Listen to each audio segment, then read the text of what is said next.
did you get inside a character like Mavic Chen? Right, what any actor's got to do when they come to a script for the first time is go through your lines and find what there is of you in there. Now with Mavic Chen that's kind of quite difficult to do because there's not a lot of me in Mavic, it must be said. You've got to look at his reasons for what he's doing, and with him it's principally selfishness, let's face facts. And you have to, I mean, it's all Stanislavski. You've got to find something within you that can relate to what he's doing, where he's going, where he's coming from. Once you've got that, you just go with the flow. And with this script, it's the lines just pointing in the right direction every time. So, what inspirations and motivations do you actually use? I mean, have you drawn on any real people to bring into your characterisation? Yeah, I first of all seriously looked at Hitler, but then I went off Hitler because Hitler's just too mad, he's too in your face, he's too barking. So you need to look at the slightly less barking fascist dictators of the 20th century. So Mussolini and Peron were my two role models, and then of course whatever film there is of Kevin Stoney playing him is just immense help because the man's just a bloody genius.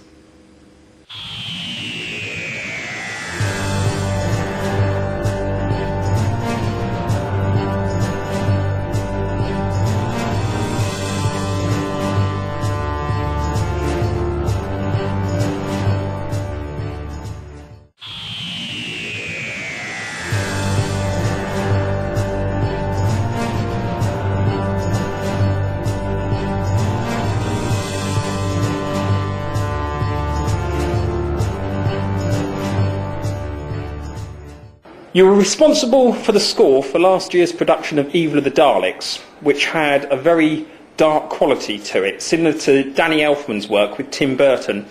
What has given you inspiration for this year's score?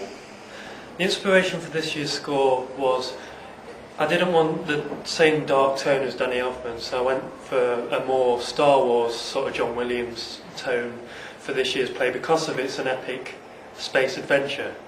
So it seemed suitable to do John Williams. Not that I'm ripping off John Williams, of course, as well as last year with Danny Elfman, but it's just the way I do the music.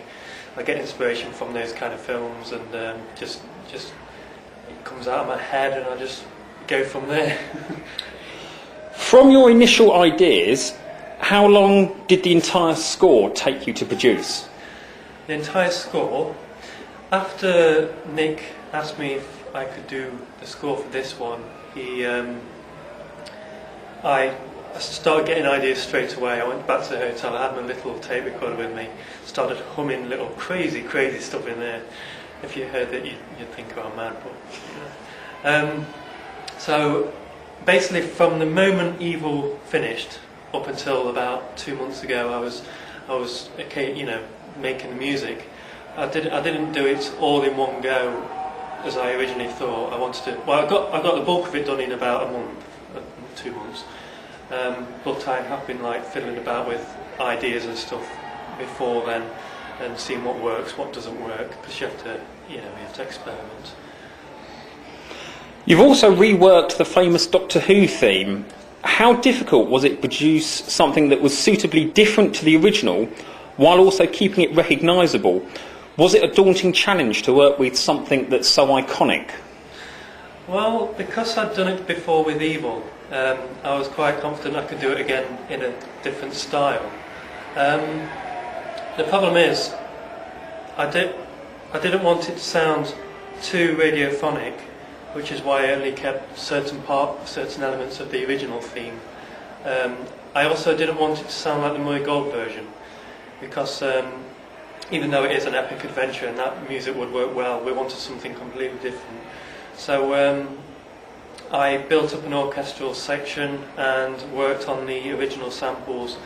But yeah, it wasn't that daunting, to be honest, for the second time now.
known as the voice of both the Daleks and Cybermen for the TV series, but how did you come to be involved in this stage adaptation? Who knows? No.